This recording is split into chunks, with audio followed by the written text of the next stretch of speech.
Dear students, good evening. मैं पीयूष कुमार त्रिपाठी स्वागत करता हूं आप सभी का अपने YouTube channel SCS EDU point पर।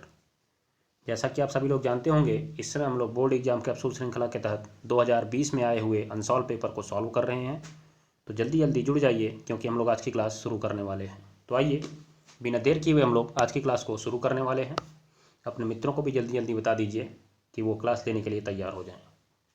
आज हम लोग 2020 सेट नंबर 4, ध्यान दीजिएगा, 2020 सेट नंबर 4 के भौतिक विज्ञान के सवालों को हल करने वाले हैं। और आज से मैंने एक नया इनिशिएटिव शुरू किया जिसमें हम लोग बायोलॉजी के सवालों को आपको होमवर्क में देंगे, जिससे आप उनको घर से तैयार कर सके। पर डे दिन प्रतिदिन आप इतने सवालों को तैयार करते जाइए, आपके बहुत सारे सवाल तैयार हो जाएंगे और मैं इनको एक साथ बायोलॉजी का 2020 का पूरा सेट हल करवाऊँगा, जिससे हम लोग 2-3 क्लास में उसको समाप्त कर लेंगे। ठीक है, तो आइए शुरू करते हैं क्लास को हम लोग। सबसे पहले तो आप सवाल को देखेंगे कि सवाल आपका पहला क्या दिख रहा है। सवाल आपका दिख रहा है कि अंतरिक्ष यात्रियों को आकाश का रंग कैसा दिखाई देता है। अंतरिक्ष यात्रियों को आकाश का रंग कैसा दिखाई देता है। तो चूंकि जब व्यक्ति अंतरिक्ष में जाता है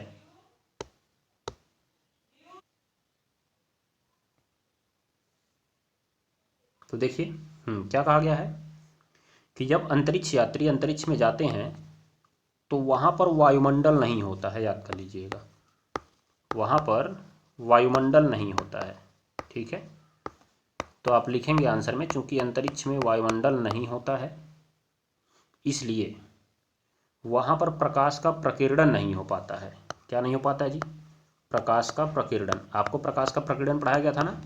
वायुमंडल में उपस्थित धूल मिट्टी के कण प्रकाश की किरण को अवशोषित करके सभी दिशाओं में प्रकीर्णित कर देते हैं, अर्थात उत्सर्जित कर देते हैं। इस घटना को हम प्रकाश का प्रकीर्णन कहते हैं। इसीलिए हमारे यहाँ आकाश का रंग जो होता है नीला दिखाई देता है। कैसा दिखाई देता है जी? नीला दिखाई देता है, क्योंकि नीले रंग का प्रकीर्णन सबसे कम होता है। मैंने आपको ये पूरा क्लास में विधिवत समझाया हुआ है। अब चूंकि अंतरिक्ष में वायुमंडल ही नहीं है, वायुमंडल भी नहीं है तो प्रकाश का प्रकीर्णन नहीं होगा। और जब प्रकाश का प्रकीर्णन नहीं होगा तो कोई भी चीज़ अगर आपको प्रकाश में नहीं दिख रही है तो वह काली दिखेगी। कैसी होगी जी? काली। ठीक है, क्योंकि प्रकाश आता है तभी तो आप चीज़ों को देख पाते हैं। रात में अंधेरा होता है, देखिए कैसी चीज़ें दिखती हैं, काली। इसीलिए अंतरिक्ष यात्रियों को आकाश का रंग कैसा दिखाई देगा? काला दिखाई देगा।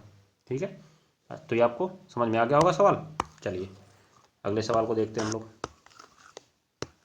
देखिए सवाल क्या लिखा हुआ है यहाँ पे लिखा हुआ है, एक उत्तल दर्पण की फोकस दूरी क्या होगी जबकि उसकी वक्रता त्रिज्या 32 सेमी है। तो आपको मालूम होना चाहिए कि जो फोकस दूरी होती है वक्रता त्रिज्या की आधी होती है।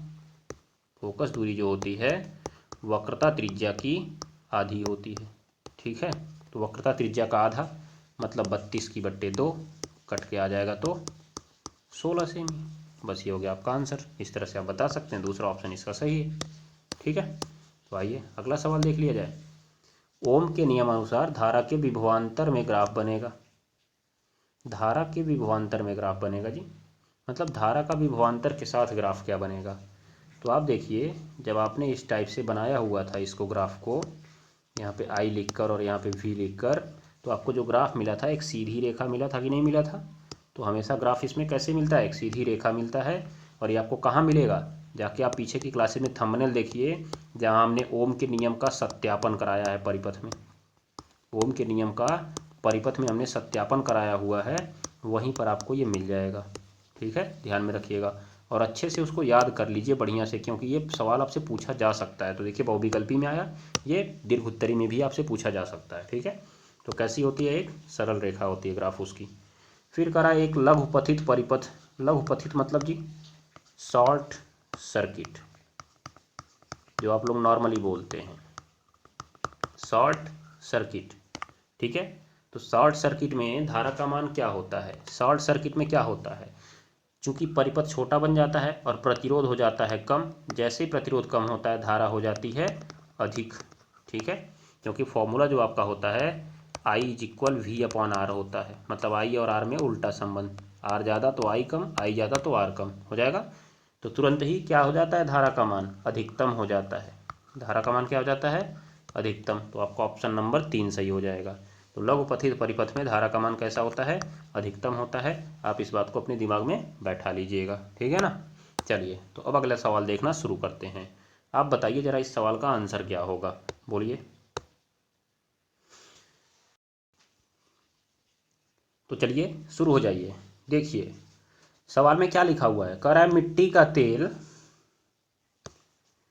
फिर तारपीन का तेल, मिट्टी का तेल, तारपीन का तेल। तारपीन का तेल जब आपके यहाँ पेंट आदि होता है तो देखिए एक तेल आता है ना, ठंडा बहुत लगता है धुलने के बाद, जब पेंट धुलते हैं तो वही होता है तारपीन का तेल, ठीक है। फिर जल का अपवर्तनांक 1.44, 1.47 और 1.33 है। तो आप बताइए कि किसमें प्रकाश की चाल सबसे अधिक होगी और क्यों। तो आप देखिए सबसे पहले यहाँ पे पहले आप लिखेंगे किसकी अधिक होगी। तो जो आपका मिट्टी का तेल है इसका 1.44, और फिर आपका जो तारपीन तेल है ये आपका 1.47, और जो आपका जल है, जल का है 1.33। चलिए हो सकता है आपसे इसको प्रकाश की चाल के घटते क्रम में या बढ़ते क्रम में भी पूछ ले, तो ये भी आपसे सवाल बन सकता है। तो कैसे करेंगे आप, सबसे पहली चीज़ देखिए ये सब के सब पदार्थ हैं कि नहीं हैं, पदार्थ हैं। जब आप अपवर्तनांक का फॉर्मूला पढ़ते हैं, अपवर्तनांक का फॉर्मूला पढ़ते हैं तो ऊपर आप लिखते हैं निर्वात में प्रकाश की चाल, निर्वात में प्रकाश की चाल, और जो आपका पदार्थ है उसमें प्रकाश की चाल, जो आपका पदार्थ है उसमें प्रकाश की चाल।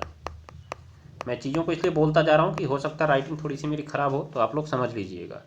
पदार्थ में प्रकाश की चाल मतलब अपवर्तनांक होता है n, निर्वात में प्रकाश की चाल होती है c, और ये होता है v। तो अब आप एक बात समझिए, जो आपका c होता है वो तो होता है फिक्स, जो c होता है वो क्या होता है, फिक्स होता है। बचा कौन आपका, v बचा। क्या बचा जी आपका, v। और जब आपका v बचा तो हम जानते हैं कि जैसे कोई भी फिक्स चीज़ों को छोड़ते हैं, अब निर्वात में प्रकाश की चाल क्या जानते हैं आप, 3×10⁸ मीटर पर सेकंड जानते हैं कि नहीं जानते हैं, फिक्स होता है कि नहीं होता है ये। तो अगर आप कोई भी फिक्स चीज़ को छोड़ेंगे तो बराबर की जगह कौन सा चिन्ह लगेगा, अनुक्रमानुपाती, और 1/v होगा।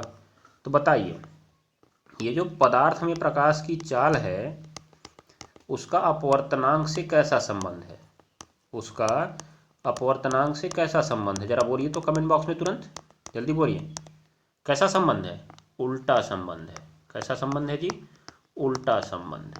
मतलब नीचे काली पेन से लिख लीजिएगा, अर्थात अर्थात अपवर्तनांक अधिक होगा, अपवर्तनांक अधिक होगा तो प्रकाश की चाल कम होगी, तो प्रकाश की चाल क्या होगी, कम होगी। ये बात को ध्यान में रखिएगा आप लोग, अपवर्तनांक अधिक तो प्रकाश की चाल कम। तो आप बताइए इसमें किसमें सबसे कम होगी, इसमें सबसे कम होगी तारपीन में, तारपीन में सबसे कम होगी, क्योंकि अपवर्तनांक अधिक तो प्रकाश की चाल कम। और इसमें उससे कम होगी नहीं, उससे अधिक होगी, इसमें उससे अधिक होगी, क्यों, थोड़ा सा इसका अपवर्तनांक कम है, और सबसे कम इसका है। तो सबसे अधिक प्रकाश की चाल किस में होगी, जल में होगी। तो सबसे अधिक प्रकाश की चाल जल में होगी। तो ये आप लिख सकते हैं कि जल में जो है प्रकाश की चाल सबसे अधिक होगी, क्योंकि इसका अपवर्तनांक सबसे कम है। इसे हम निम्न प्रकार समझ सकते हैं। तो आप इस फॉर्मूले को लिखिएगा, n बराबर c/v। फिर बोलिएगा चूंकि c फिक्स होता है इसीलिए n अनुक्रमानुपाती 1/v, अर्थात दोनों में उल्टा संबंध है। ठीक है, ये बात को आपको समझ में आ जाएगा कि नहीं आ जाएगा, ध्यान में रखिएगा आप लोग इस बात को। चलिए अब जरा दूसरा सवाल देख लेते हैं। दूसरा सवाल देखिए, लिखा हुआ है कि भैया बताओ जरा हमको, एक उत्तल लेंस के द्वारा जो प्रतिबिंब बनता है उसके आवर्धन का सूत्र लिखिए। तो लेंस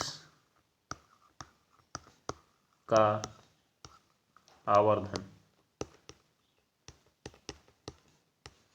m बराबर v/u।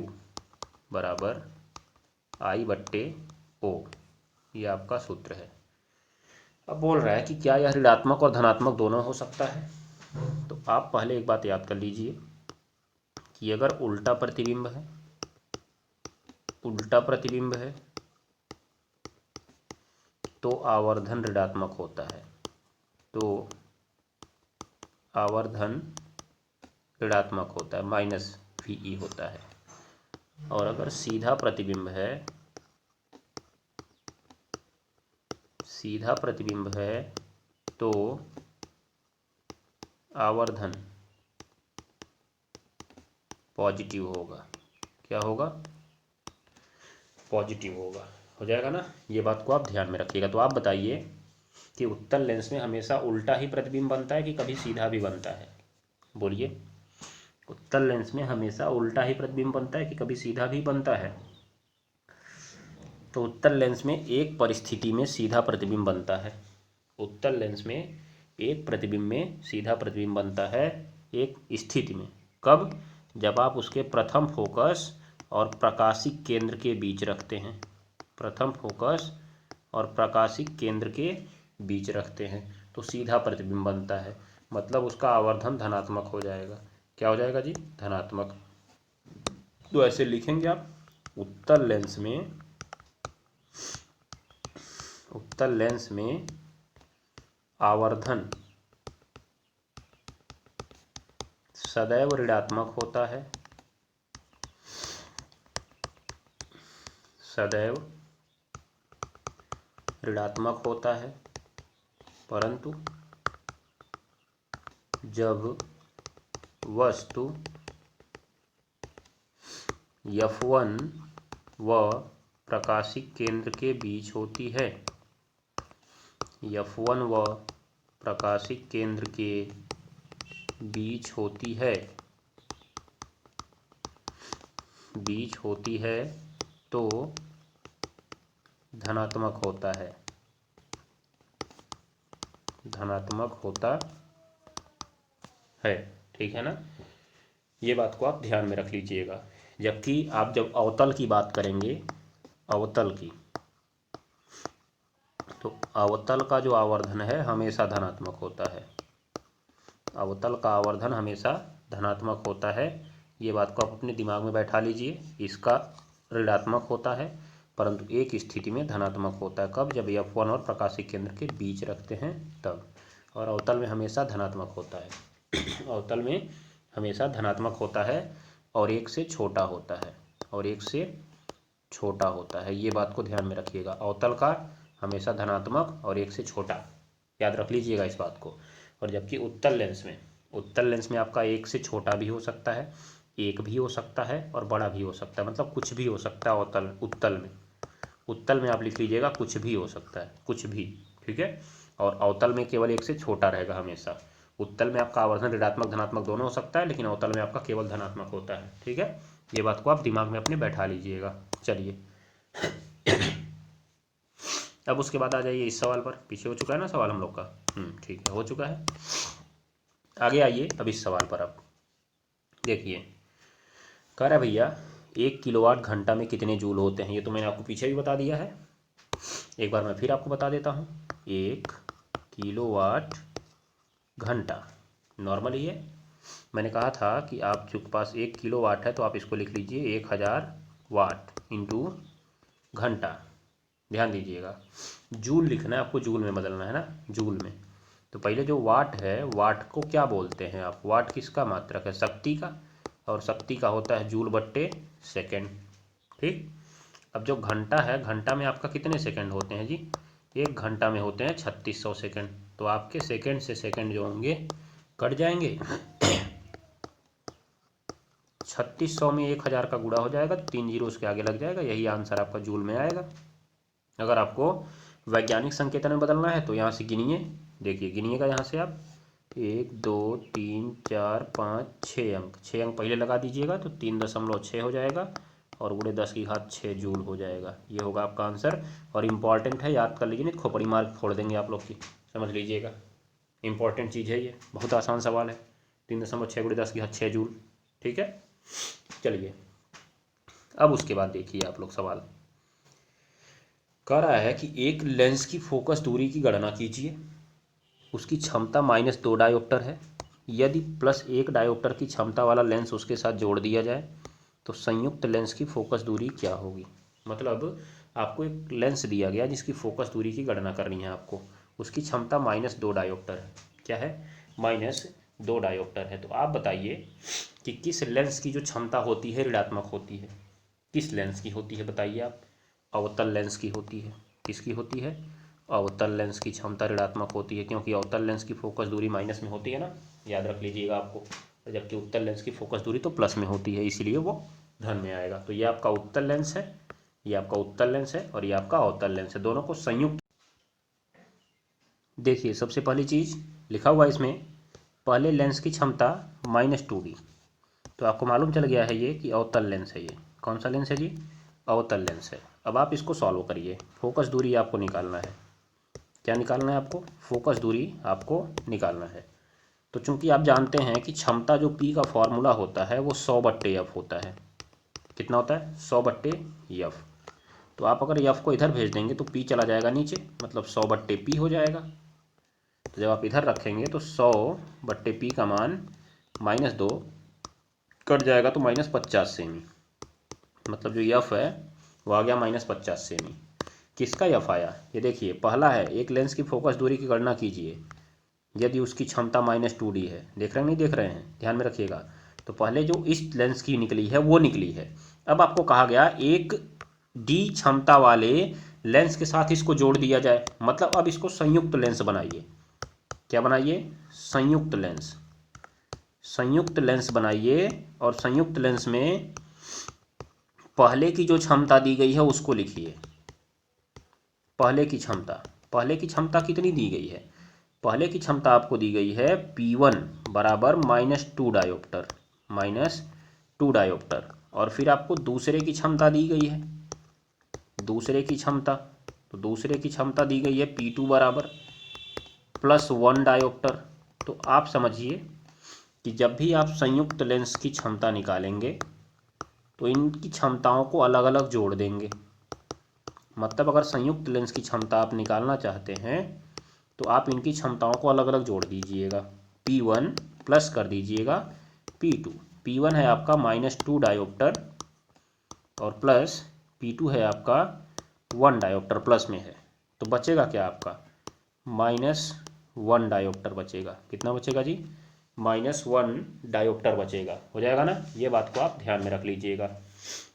अब इसका आ गया आपका -1 डायोप्टर, मतलब संयुक्त लेंस की क्षमता आ गई P -1 डायोप्टर। तो आप बताइए संयुक्त लेंस व्यवहार किसकी तरह करेगा? अवतल की तरह व्यवहार करेगा, ध्यान में रखिएगा, परंतु उसकी क्षमता पहले की अपेक्षा कम हो जाएगी। अब देखिए जरा क्या हो गया यहाँ पे। तो अब देखेंगे आप P बराबर -1D आ गया, तो इसलिए अब फिर से फोकस दूरी की बात उठेगी, फिर से फोकस दूरी की बात उठेगी। मतलब ये संयुक्त लेंस की फोकस दूरी है, याद रखिएगा। तो संयुक्त लेंस की फोकस दूरी फिर से F बराबर, फिर फॉर्मूला लगा लीजिए वही 100/P, और इस बार P रख दीजिए 100/-1, तो कट के आएगा -100 सेमी। मतलब जो आपका संयुक्त लेंस बनेगा उसकी जो फोकस दूरी है वो -100 सेमी आ जाएगी। ठीक है ना? ये बात को आप ध्यान में रख लीजिएगा। तो ये आपका हो गया सवाल। तो देखिए कितना आसान सवाल था। कितने नंबर पूछा है? 2 + 2। तो आप पहले लेंस का निकालेंगे तो आपको 2 नंबर मिलेगा, फिर संयुक्त लेंस का निकालेंगे तो भी आपको 2 नंबर मिल जाएगा। तो आशा करता हूँ कि ये सवाल आपको आसानी से समझ में आ गया होगा। पहले आप पहले लेंस का निकालिएगा, ध्यान में रखिए इस बात को। जहाँ मेरी कलम चल रही है ना, ध्यान से देखिए इसको। पहले आप पहले लेंस का निकालेंगे फोकस दूरी, फिर इसको दूसरे के साथ जोड़ा गया, ध्यान से सवाल को पढ़ा करिए, इसको दूसरे के साथ जोड़ा गया तो संयुक्त लेंस की फोकस दूरी निकालनी है।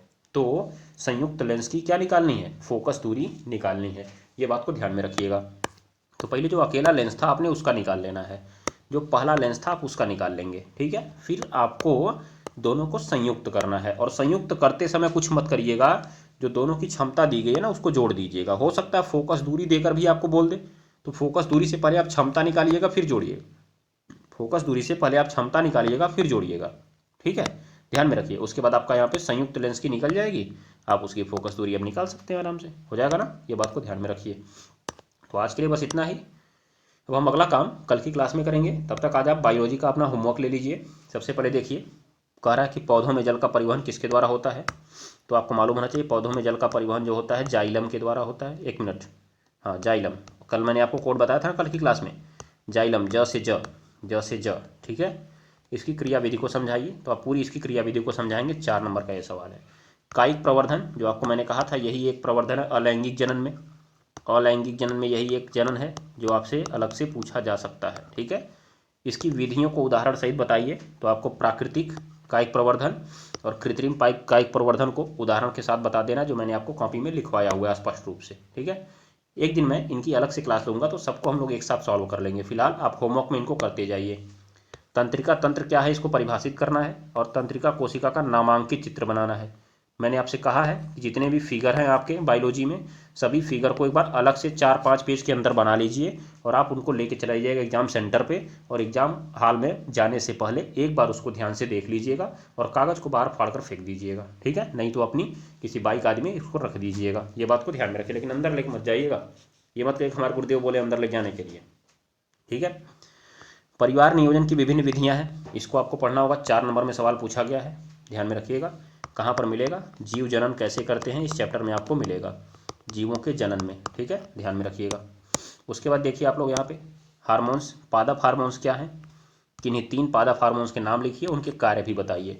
तो 3 पादप हार्मोन्स मैंने कहा था, 4-5 पादप हार्मोन्स होते हैं, उनको आप याद कर लीजिए, और वो क्या करते हैं आप इनको भी याद करिएगा, कम से कम एक एक कार्य सबका याद रखिएगा। और पादप हार्मोन्स की परिभाषा देखिए, मानव पाचन तंत्र का नामांकित चित्र पूछा है आपसे, मानव के पाचन तंत्र का नामांकित चित्र पूछा है। पाचन क्रिया का वर्णन भी करना, मतलब समझ रहे हैं कि जो चित्र आप बनाएंगे उसमें कैसे कैसे पाचन होता है आप इसको भी बताएंगे, मतलब पाचन क्रिया का वर्णन भी करेंगे। तो आप आज ही इन सवालों को पढ़ेंगे घर पे बैठ के, आज ही इन सवालों को पढ़ेंगे अच्छे से, ध्यान में रखिएगा, सब आपकी कॉपी में लिखवाया गया है। आज ही इन सवालों को पढ़ेंगे, फिर हमको बताएंगे कि आपको क्या समझ में आया क्या नहीं समझ में आया। कमेंट बॉक्स में आप कमेंट करेंगे, मैं उसको अगली क्लास में आपको समझा दूंगा। फिलहाल मैं बायो की क्लास अभी नहीं ले रहा हूँ, मैं एक साथ बायो की क्लास लूँगा, जिससे आपका पूरा बायोलॉजी अलग से सेक्टर के रूप में तैयार हो जाएगा। फिजिक्स केमिस्ट्री मैंने आपका 1 साल अलग अलग पढ़ाया, अब मैंने उसको मिक्सअप कर दिया है। बायोलॉजी मैं 1 साल अलग से पढ़ाऊंगा, फिर मैं उसको मिक्सअप करूंगा, ठीक है, जिससे आपको चीज़ों में अंतर करने में आसानी हो जाए। तो चलिए आज के लिए बस इतना ही, मिलते हैं कल की क्लास में, तब तक के लिए नमस्कार, धन्यवाद, टाटा, गुड बाय। पढ़ते रहिए, पढ़ाते रहिए, हंसते रहिए और हंसाते रहिए। धन्यवाद।